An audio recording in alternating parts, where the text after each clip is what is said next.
નમસ્કાર વહાલા વિદ્યાર્થી મિત્રો, હું કનુભાઈ ગુરુજી આપ સૌનું હાર્દિક સ્વાગત કરું છું. વિદ્યાર્થી મિત્રો, આજે આપણે પ્રકરણ 8 ત્રિકોણમિતિનો પરિચય અને ઉદાહરણ 1 શીખીશું. ઉદાહરણ 1, જો tan a બરાબર 4/3 હોય તો ખૂણા a ના અન્ય ત્રિકોણમિતિય ગુણોત્તરો શોધો. આપણને એક ગુણોત્તર આપેલો છે, એના ઉપરથી બાકીના જે ગુણોત્તરો છે sin, cos, cot, sec અને cosec, આ 5 ગુણોત્તરો આપણને શોધવાના છે. સૌપ્રથમ આ ત્રિકોણ એબીસી જે છે ને કાટકોણ ત્રિકોણ તરીકે લઈ અને એની 3 બાજુઓ શોધી લઈએ, પછી આપણે અન્ય ગુણોત્તરો શોધી શકીશું. બરાબર, તો શરૂઆત આની આ રીતે કરીએ. જો પૂરેપૂરું ધ્યાન આપજો, ખૂબ જ સરળ છે. શરૂઆત અહીંયા આ રીતે રકમથી જ કરીએ. પહેલાં સૌપ્રથમ આ ત્રિકોણ છે એને કાટકોણ ત્રિકોણ તરીકે લઈ લઈએ. ત્રિકોણ એબીસીમાં ખૂણો બી બરાબર 90. ત્રિકોણ એબીસીમાં ખૂણો બી 90 થશે, તો આ ત્રિકોણ એબીસી કાટકોણ ત્રિકોણ થશે. અને જે આ રકમમાં આપેલો છે એ ગુણોત્તર લખીએ. tan a બરાબર 4/3. તેથી હવે વિદ્યાર્થી મિત્રો યાદ કરો, આપણે tan a નો મતલબ શું થશે? tan a નો મતલબ થશે a ની સામેની બાજુ ભાગ્યા પાસેની બાજુ. તો અહીંયા આ રીતે અહીંયા લખીએ, સાબા ભાગ્યા પાબા, શોર્ટમાં આ રીતે. ચલો, a ની સામેની બાજુ, a ની સામેની બાજુ કઈ છે? BC, અને પાસેની બાજુ કઈ છે? AB. અને આપણે ડાબી બાજુ લખીએ એટલે સીધા આપણને કે ધાર તફાવત, આપણે કે ધારીને જ આ દાખલો ગણવો છે. ઉદાહરણમાં ગણ્યો છે એ જ રીતે, બરાબર. ઉદાહરણ કે ધારીને જ ગણેલું છે, તો આપણે એની એ જ રીતે ગણીએ, પણ થોડુંક આપણી રીતે ગણીશું. ચલો, a ની સામેની બાજુ કઈ છે? BC, અને a ની પાસેની બાજુ કઈ છે? AB, બરાબર 4/3. હવે અંશ માટે અંશ અને છેદ માટે છેદ ધારીશું. ધારો કે BC બરાબર 4 ની પાછળ k લગાવો એટલે 4k, અને AB બરાબર 3k. AB બરાબર 3k. અંશ માટે અંશ, છેદ માટે છેદ. ખૂબ જ સરળ છે. અહીંયા BC બરાબર 4 ની પાછળ કે લગાવી દે, AB બરાબર 3 ની પાછળ કે લગાવી દેવાના. અને અહીંયા આપણે આના માટે કે જે ધાર્યો છે લખીએ કે કે એક શૂન્યતર વાસ્તવિક સંખ્યા છે. K belongs to R -(-0). અહીંયા કે જે છે શૂન્યતર વાસ્તવિક સંખ્યા. BC આપણી પાસે 4k છે, તો BC ની જગ્યાએ 4k લખીએ. AB બરાબર 3k લખી દઈએ. અહીંયા આપણે અહીંયા કર્ણ મેળવવાનો રહ્યો, તો અહીંયા પાયથાગોરસના પ્રમેય મુજબ કર્ણનો વર્ગ એ કાટખૂણો બનાવતી બાજુઓના વર્ગોના સરવાળા બરાબર હોય છે. એ નિયમનો ઉપયોગ કરીએ અને AC છે એને શોધી લઈએ. અહીંયા લખીએ, પાયથાગોરસના પ્રમેય મુજબ કર્ણનો વર્ગ એટલે કે AC નો વર્ગ, AC નો વર્ગ બરાબર AB નો વર્ગ વત્તા BC નો વર્ગ, બરાબર. AB બરાબર આપણી પાસે 3k છે, તો AB ની જગ્યાએ લખીએ 3k નો વર્ગ.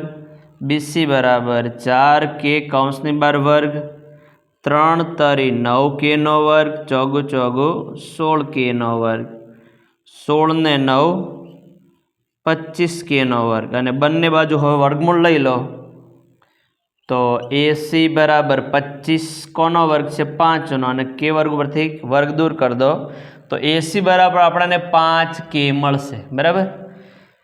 હવે જો આપણી પાસે 3 બાજુઓ છે, તો આપણે અહીંયા બાકીના બધા જ ગુણોત્તર શોધી શકીએ. એની અંદર શરૂઆત સાઇનથી કરીએ. sin A એટલે સામેની બાજુ ભાગ્યા કર્ણ, બરાબર છે.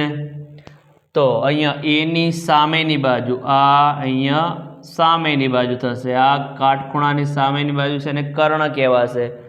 આ A ની પાસેની બાજુ થશે, બરાબર. ચલો, sin A, A ની સામેની બાજુ BC ભાગ્યા કર્ણ AC BC આપણી પાસે 4K છે અને AC 5K છે. K ઉડી જશે, અંશમાં વધે 4 છેદમાં વધે 5.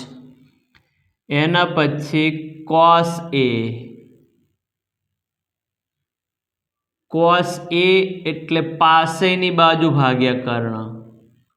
પાસેની બાજુ ભાગ્યા કર્ણ. ચલો, એની પાસેની બાજુ કઈ છે? AB. તો અહીંયા AB ભાગ્યા કર્ણ AC. AB આપણી પાસે 3K છે અને AC 5K છે. K ઉડી જશે, અંશમાં વધે 3 છેદમાં વધે 5. તો cos એ આપણને 3/5 મળશે. બરાબર. tan એ આપેલું છે, સીધું cot A મેળવીએ. cot A એટલે આમ તો tan નો વ્યસ્ત, tan 4/3 છે, તો cot આપણો 3/4 મળે, પણ આના આધારે જ ગણીએ. cot નો મતલબ થશે પાસેની બાજુ ભાગ્યા સામેની બાજુ. તો પાબા ભાગ્યા સાબા. ચલો, એની પાસેની બાજુ AB અને સામેની બાજુ BC. AB 3K છે, BC 4K છે. K ઉડી જશે તો 3/4 મળે. બરાબર ને? tan ના વ્યસ્ત 3/4 મળી ગયા. હવે sec A મેળવીએ. ચલો, sec A બરાબર કર્ણ ભાગ્યા પાસેની બાજુ. કર્ણ આપણી પાસે AC છે અને પાસેની બાજુ AB છે. તો AC બરાબર 5K અને AB બરાબર 3K. K ઉડી જાય એટલે 5/3. હવે આપણે શીખ્યા છીએ કે sec જે છે cos નો વ્યસ્ત છે. 5 ગયા ઉપર, 3 ગયા નીચે. બરાબર. એના પછી cosec A. cosec A એટલે કર્ણ ભાગ્યા સામેની બાજુ. કર્ણ AC અને સામેની બાજુ BC. AC આપણી પાસે 5K છે અને BC 4K છે. K દૂર થઈ જાય, અંશમાં વધે 5 છેદમાં વધે 4. cosec જે છે sin નો વ્યસ્ત છે. 5 ગયા ઉપર, 4 ગયા નીચે. તો આ રીતે ત્રિકોણની ત્રણેય બાજુઓ શોધી અને બધા જ ગુણોત્તર જે છે ત્રિકોણમિતીય ગુણોત્તર આપણે શોધી શકીએ. વિદ્યાર્થી મિત્રો, આ પ્રકરણ 8 છે એને સમગ્ર પ્રકરણની પ્લેલિસ્ટ બનાવેલું છે, જેની અંદર થિયરી, સ્વાધ્યાય 8.1 ના દાખલા, સ્વાધ્યાય 8.2 ના દાખલા, સ્વાધ્યાય 8.3 ના દાખલા બધા જ અને હેતુલક્ષી પ્રશ્નોત્તર બધું જ પ્લેલિસ્ટમાં મૂકેલું છે. તો એને જોઈને શીખવાનો પ્રયત્ન કરજો. વિદ્યાર્થી મિત્રો, હજુ મારી ચેનલ તમે સબસ્ક્રાઈબ ના કરી હોય તો સબસ્ક્રાઈબ કરી દેજો. Thank you very much. ખૂબ ખૂબ ધન્યવાદ. જય મા સરસ્વતી.